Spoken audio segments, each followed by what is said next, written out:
अश्वित तो हॉस्पिटल में है क्या?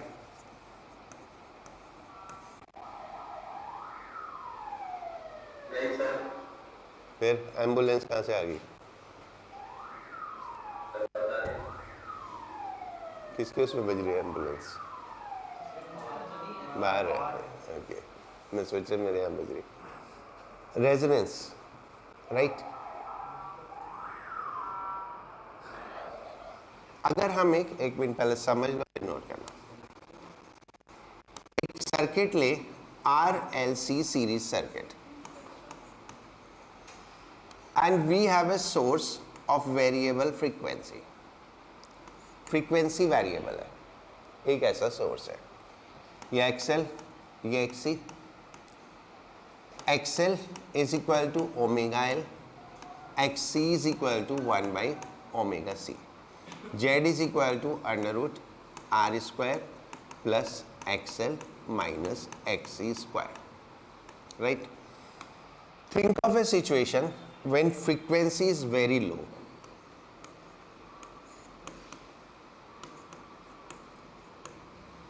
हम फ्रीक्वेंसी चेंज कर सकते हैं। Think of a situation जब फ्रीक्वेंसी बहुत कम हो, तो R तो इंडिपेंडेंट ऑफ फ्रीक्वेंसी है, XC and XL depend on frequency. Then which parameter will be low and which will be high? Resistance तो जो होगा वो होगा। फ्रीक्वेंसी चेंज होने से जो पैरामीटर चेंज होंगे वो XC और XL, ठीक है। एट लो फ्रीक्वेंसी XC ज्यादा होगा XL से, ठीक है, और वेरी हाई फ्रीक्वेंसी XL ज्यादा होगा XC से। तो कोई ऐसी फ्रीक्वेंसी भी होगी जहां पे दोनों बराबर होंगे, right. At low frequency XC ज्यादा है, फ्रीक्वेंसी बढ़ाते जाएंगे, ठीक है, फ्रीक्वेंसी बढ़ाएंगे XC कम होगा, XL बढ़ेगा, तो एक पॉइंट पे आके दोनों बराबर हो जाएंगे, और उस टाइम पे Z मिनिमम होगा। उस पॉइंट पे इंपीडेंस क्या होगा? मिनिमम, क्योंकि when XC and XL equal हो गए तो Z is equal to R हो गया। XC XL के बराबर हो गया तो ये पैरामीटर तो खत्म ही हो गया ना। Then what is there? Z is equal to R, तो current will be maximum. That is called the situation of resonance. This is called resonance situation, यानी एक पर्टिकुलर फ्रीक्वेंसी जिस पे XC XL के बराबर हो जाता है और what we say the current maximum हो जाता है, right? ठीक है, चलो नोट करो resonance.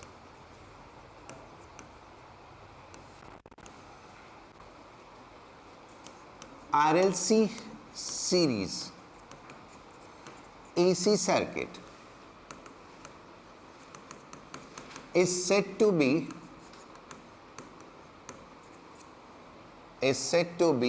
in resonance when it draw maximum current from source. When it draws maximum current from source, right? तो हम बोलते हैं रेजोनेंस में है circuit, okay. An RLC series circuit is said to be in resonance when it draw maximum current from source, right? Now, as I is equal to V by Z, for I to be maximum, Z must be minimum.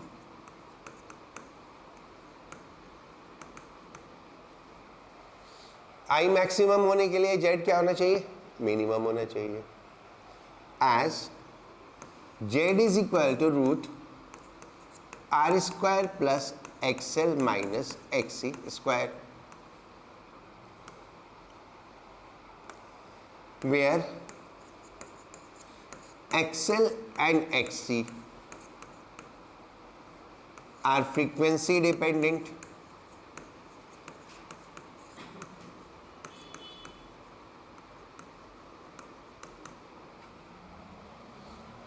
ठीक है। XL और XC frequency dependent है.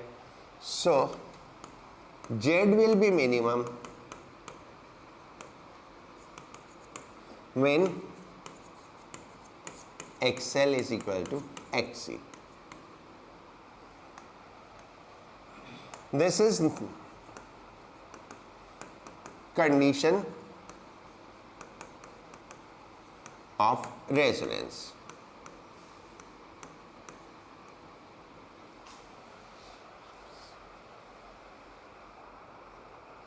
This is condition of resonance. ठीक है.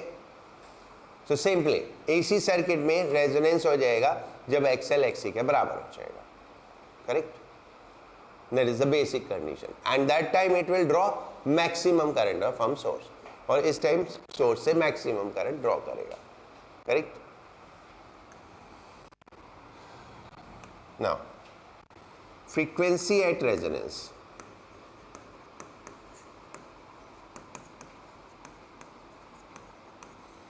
What will be resonance frequency?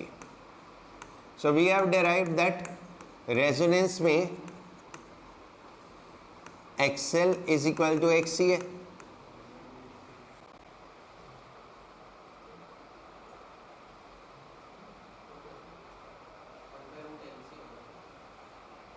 अभी वो तो करता. At resonance XL is equal to XC. So that is omega R L is equal to 1 by omega R C, or omega R is equal to 1 by root L C, and F R is equal to 1 by 2 pi root L C, because omega is 2 pi F. So that is at frequency. That is frequency at resonance.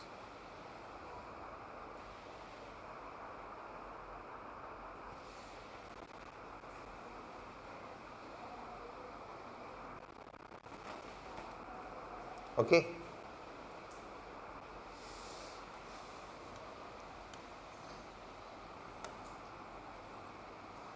Now, अगर हम resonance curve draw करें,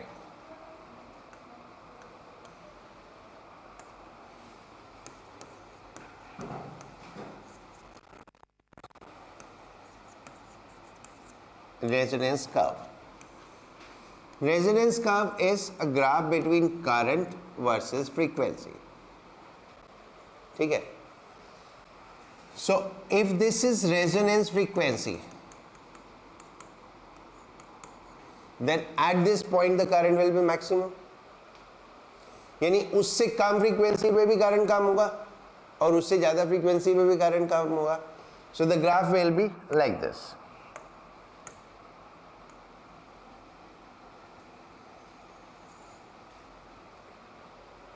okay. And ये current कितना होगा ये किस factor पे depend करेगा? एक्सएल और एक्सी का तो कोई रोल रहा नहीं. रेजिस्टेंस पे. रेजिस्टेंस ज़्यादा होगा तो ये करंट कम होगा, रेजिस्टेंस कम होगा तो ये करंट ज़्यादा होगा. So if I take this at low value of R, then current at high value of R will be somewhat like this.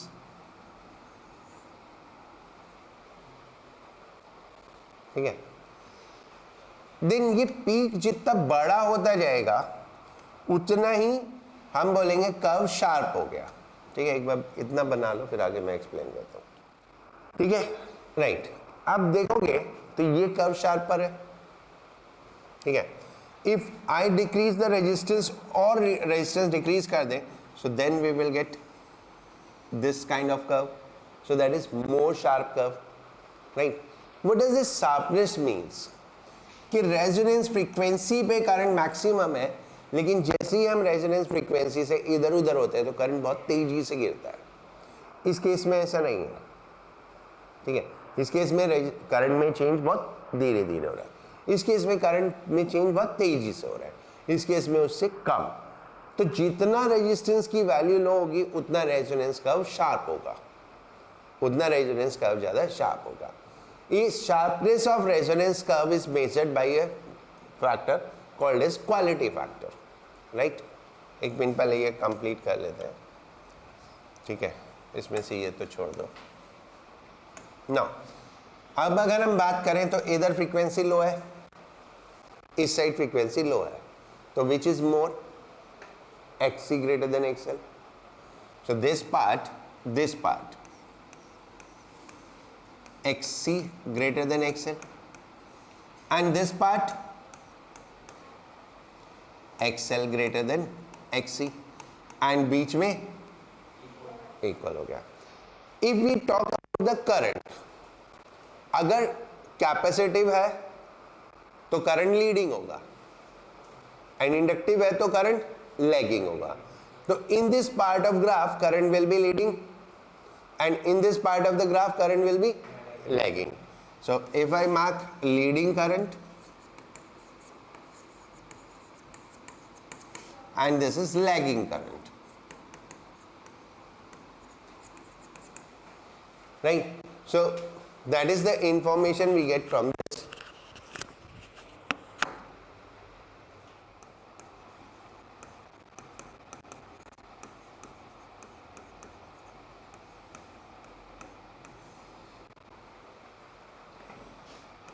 Is the ratio of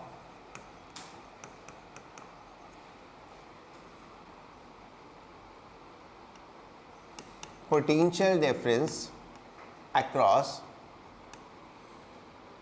L or C to potential difference across R in resonance.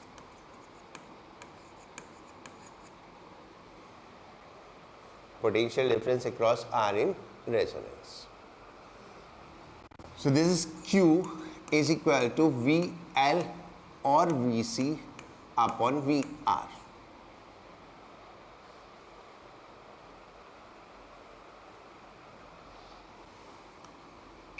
कोई भी एक ले लो इसमें से, Y both will be equal क्योंकि XL XC के बराबर है, तो VL और VC बराबर होंगे, तो दोनों में से कोई भी एक ले लो। तो I XL upon IR, I cancel हो गया। Now XL is what? Because it is at resonance frequency, and resonance frequency we get 1 by root LC. So we get Q is equal to 1 by R root L by C.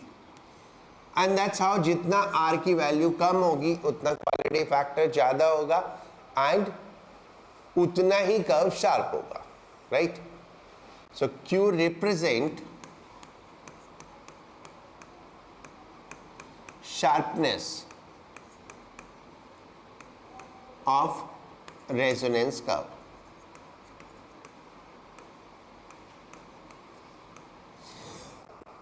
Now, various parameters at resonance.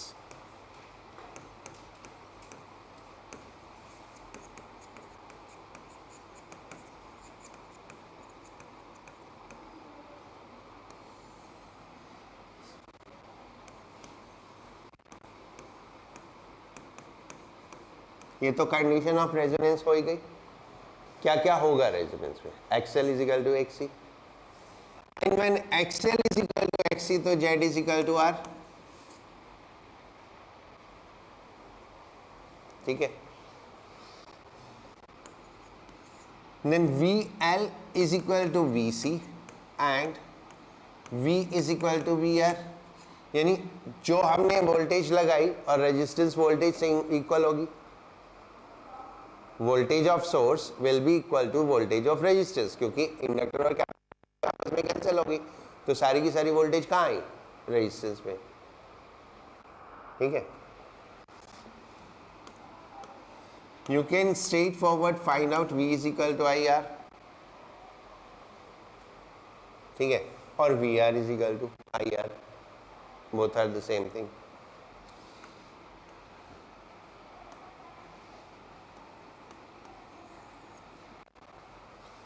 Power factor,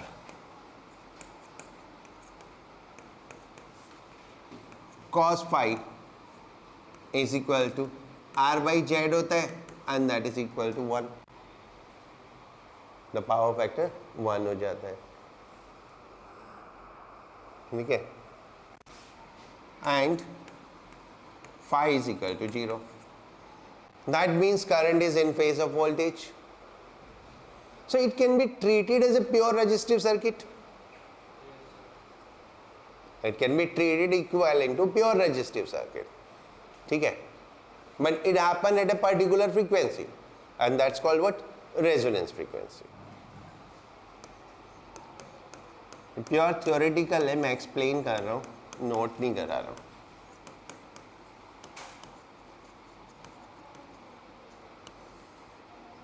First, tuner circuit.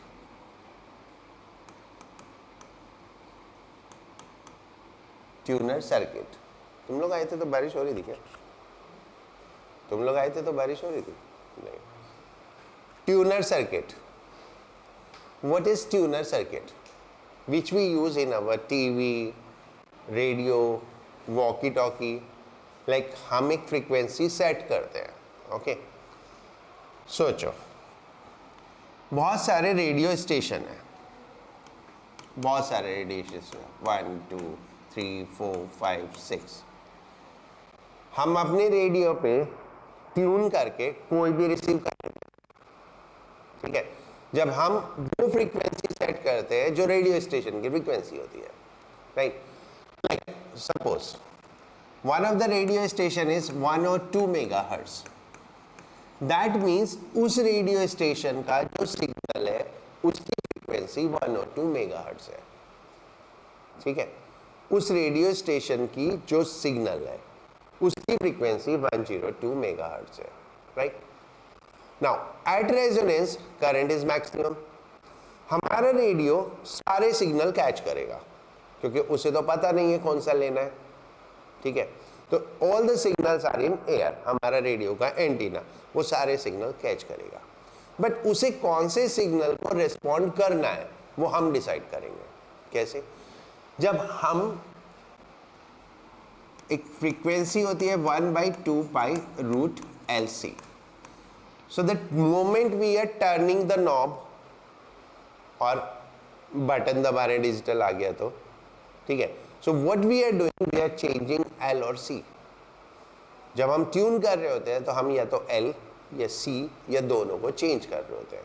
ये दोनों variable होते हैं, right. तो L और C को change करते रहते हैं एंड एक पर्टिकुलर उस पर गाना बजना शुरू हो जाता है, right.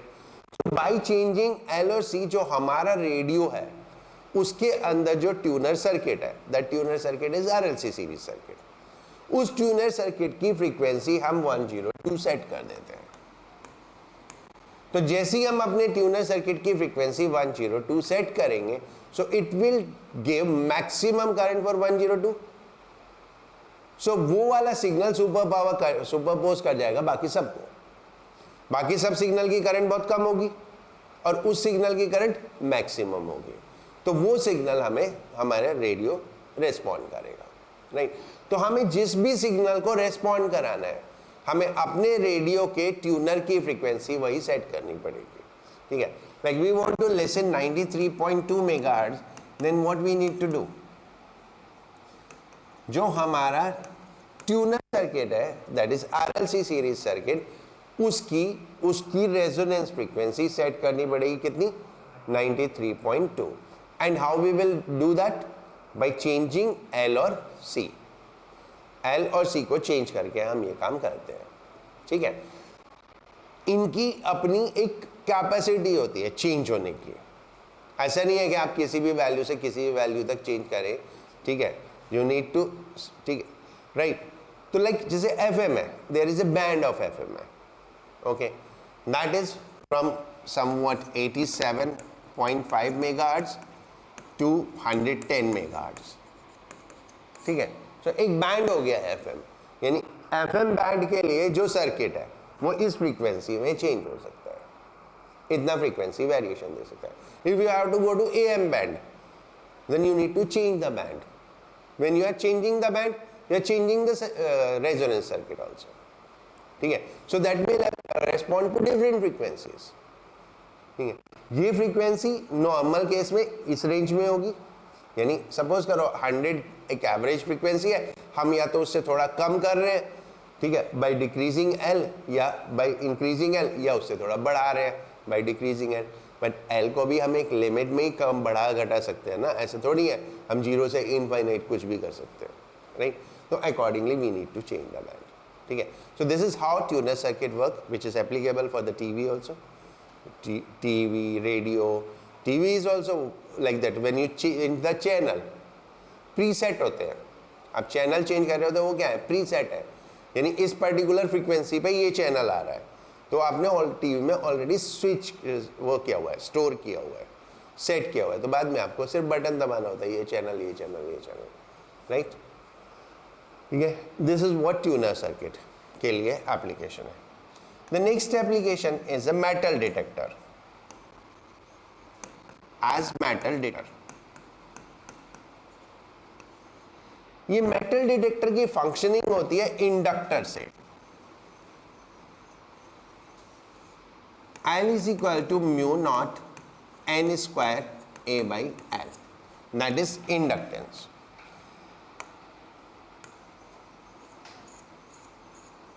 This is air core, and we place a magnetic core. This is magnetic core या iron core. तो L is equal to mu naught mu r n square A by L. Mu r is much greater than 1. That is ferromagnetic material. Mu r is in the range of 10,000 something. तो बहुत ज़्यादा है. जैसे ही हम इसके अंदर iron bar डालते हैं, then what happens? Inductance increases fast. ठीक है. और इंडक्टर को जो हम ट्यूनर सर्किट में वैरी करते हैं वो भी इसी तरह से करते हैं. हम इस आयरन रॉड को अंदर या बाहर पुश करते हैं, ठीक है. ये बाहर आएगा तो इंडक्टेंस कम होएगा, वो अंदर जाएगा तो इंडक्टेंस बढ़ेगा. तो पार्शियली रॉड को, एक आयरन रॉड है, उसको इन एंड आउट करते हैं, ठीक है. अगर कभी पुराने ज़माने वाला रेडियो मिल जाए तो उसमें देखना, वो घुमाने से, पीछे से खोल के देखना, एक आयरन रॉड ऐसे मूव करती है within the coil. Okay. So अभी तो क्या डिजिटल सिस्टम हो गए, तो इंडक्टर भी, मतलब ये सब वेरिएशन डिजिटल हो जाते हैं, तो मैकेनिकल काइंड ऑफ वेरिएशन नहीं है. बट एनीवे ये समझ में है, ठीक है. विनायक इधर, ओके. हाँ, तो ये वेरिएशन होता है, राइट. तो ये वेरिएशन से फ्रीक्वेंसी चेंज होती है. So what we do in the metal detector, metal detector कौन सा है, हम यूजुअली पास होते हैं मेटल डिटेक्टर से, that is a gate on airport, metro station, railway station, something like that. एक गेट से हम पास होते हैं, और जैसे ही हम पास होते हैं वो टू टू बजता है. That sound depend on how much iron you are carrying with you, ठीक है. कितना मेटेलिक आप है आपके पास, ठीक है. जब जेब में कुछ कॉइन्स होते हैं तो हल्का सा टू टू बोलता है, ठीक है. रिवॉल्वर रख के जाओ तो देखो कितना लाउड बजेगा, राइट. तो कितना मेटल हमारे पास है उसके ऊपर डिपेंड करता है. So what happen in this, ये मेटल डिटेक्टर इज नथिंग, ये गेट एक कॉइल है, गेट सिंपली एक कॉइल है, नथिंग मोर देन दैट. वो जो पूरा वुडन फ्रेम है वो पूरा एक कॉइल है. उस कॉइल, वो आगे एक सर्किट है, उसमें कहीं कैपेसिटर, एसी सोर्स वगैरह सब कनेक्टेड है, ठीक है. एंड ये प्रीवियसली कैपेसिटिव है, यानी XC is much greater than XL. जैसे ही हम विद आयरन इसके अंदर एंटर करते हैं तो इंडक्टेंस इंक्रीज होता है. अभी ये एयर कोर है, और जैसे ही आप विद आयरन इसके अंदर एंटर करोगे इंडक्टेंस इंक्रीज होगा, और इंडक्टेंस इंक्रीज होते ही XL बढ़ेगा, and then it will come closer to XC. और जितना XL XC के पास आता जाएगा उतना करंट बढ़ता जाएगा. सो दैट्स वाई जब कम होता है आयरन तो साउंड इंटेंसिटी कम होती है, because that sound intensity depend on current, और करंट का मैक्सिमम होगा जब XL XC के बराबर हो गया. बट ये सब प्रीसेट है, इसमें हम फ्रीक्वेंसी तो चेंज कर नहीं रहे. What we are doing, we are just entering with some metal inside us. तो उससे इंडक्टेंस बढ़ेगा, XL बढ़ेगा, एंड एक्सएल बढ़ेगा तो that will come closer to XC and then current बढ़ेगा, राइट? ठीक है, that is one metal detector we are facing. The other metal detector that's in hand of police. It is something like that. ऐसे एक box और आगे ऐसे बना हुआ. ऑब्जर्व दैट ये भी होलो होता है. So this is also a coil. ये भी एक क्वाइल है और इसके अंदर का पोर्शन एयर है. तो when it is scanned like this, तो जैसे यहाँ पे क्या है, यहाँ पे कोई मेटल है तो वो इसके बीच में जैसे ही आता है देन व्हाट हैपेंस, ये एकदम से साउंड देता है, right? So these tuner circuit and metal detector are based on resonance. Okay.